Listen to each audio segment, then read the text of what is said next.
morning. My name is Joseph Chacon. I'm the Interim Chief of Police for the Austin Police Department.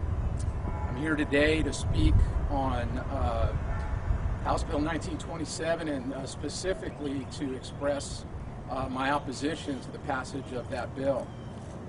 I want to start out with some comments just saying that I want to be clear that this is not about the Second Amendment.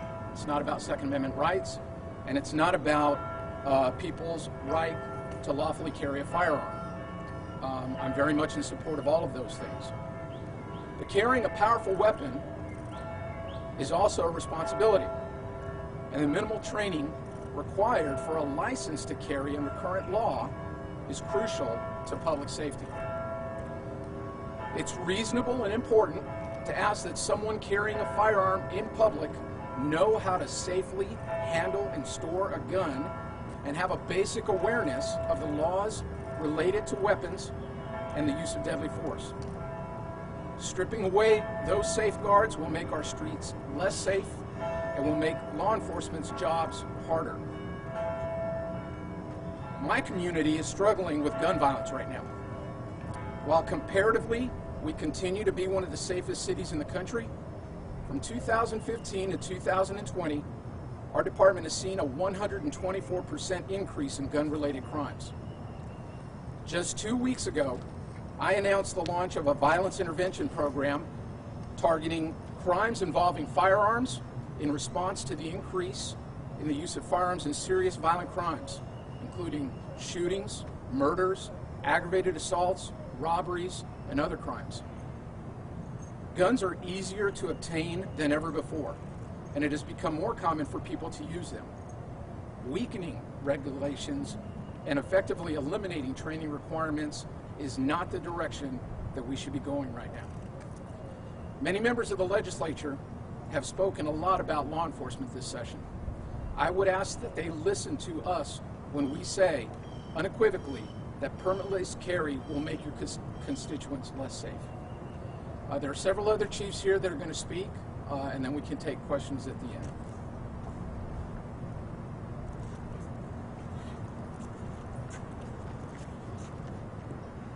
Good morning, everyone. Thank you very much for being here. My name is Jimmy Perdue, and I'm the Chief of Police for the City of North Richland Hills, and I'm also serve as the first Vice President for the Texas Police Chief Association. I'm here today representing both my agency and the over 1,700 members of the TPCA to voice our opposition to Senate Bill 2224 as well as HB 1927. Both of these bills in their current form would eliminate the current reasonable license to carry permit process in favor of an unreasonable and unsafe permitless carry authority. Texas has a long history of a very successful license to carry process. The present law is very effective at balancing public safety interests while preserving the right to carry a weapon.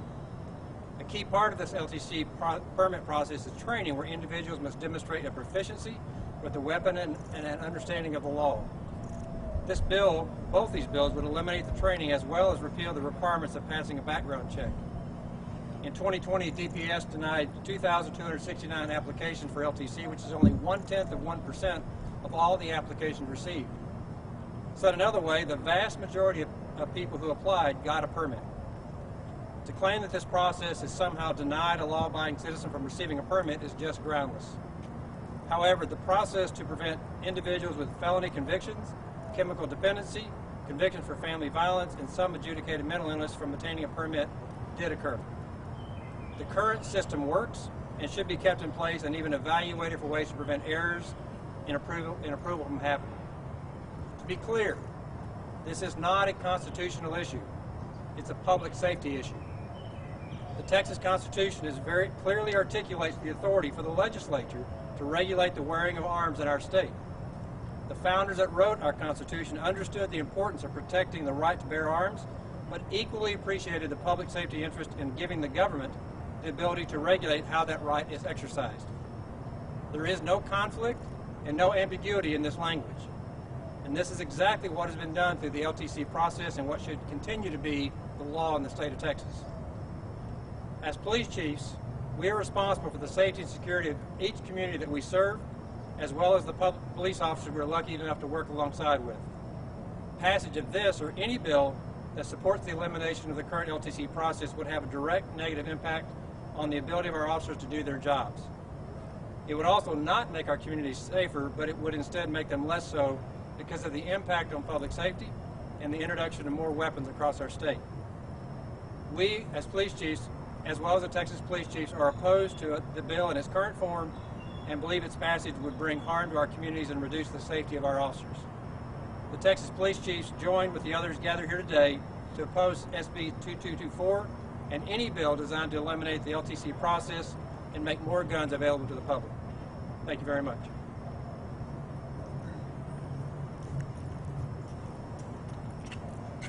Morning. I'm not a chief of police.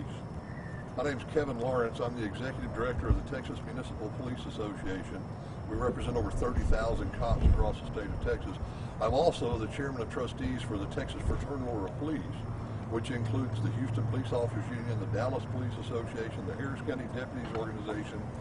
So altogether, we're speaking on behalf of over 55,000 cops across the state. And I hope you will notice something. On at least a half a dozen other bills over the next few weeks, we will be disagreeing with the chiefs on all kinds of issues. But we're standing here today with the chiefs.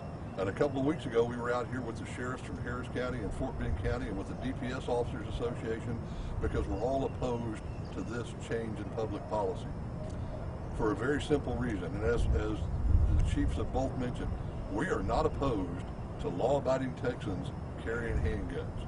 We are absolutely in favor of that. We have been ever since license to carry was passed back in the 1990s. TMPA, I believe, was the only group of law enforcement that actually supported that bill, and it's worked very well.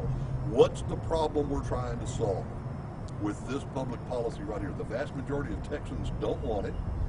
There's a very small, very vocal advocacy on the far right that is pushing for this, but if you put it to a referendum, it would not pass. What's the problem we're trying to solve? The system we have works very well. You want to tweak it, that's great. Now, the advocates of it will point to other states. They'll say, well, other states have done this and it's been successful. So we asked. There's actually 16 states that already have this in effect.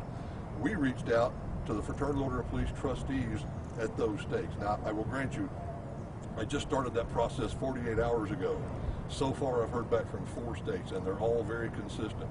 What has happened is their crime rates have gone up, though they grant you that may be subject to other matters as well.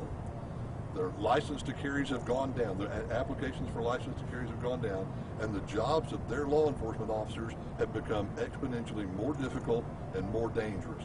And that's why we're here.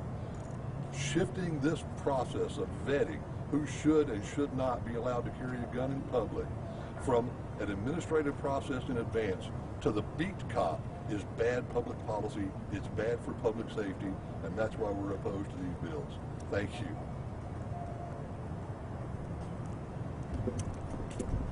Good morning. I'm Michael Mata, and I'm president of the Dallas Police Association. But my number one job, the job I'm most proud of, is I am a street cop for the city of Dallas, the citizens of Dallas, and the citizens of the state of Texas. And I'm here to talk about these 2 bills.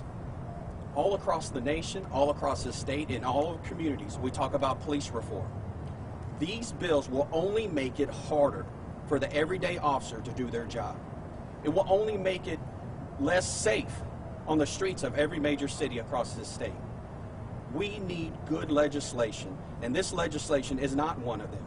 This is going to make that everyday officer who answers those family violence calls, it's going to make their job 10 times harder and more dangerous than it presently is. We already have good, solid bills and laws on the books. Recreating this is only going to make it harder.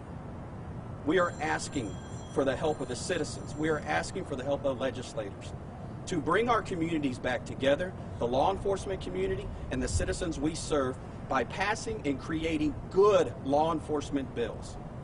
This is not one of them. Thank you.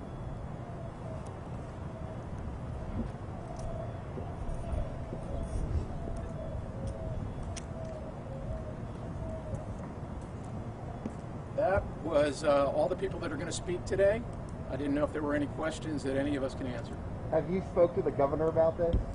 I know that the associations have been in contact with the governor's office, including the lieutenant governor, to offer suggestions on how to improve the bill.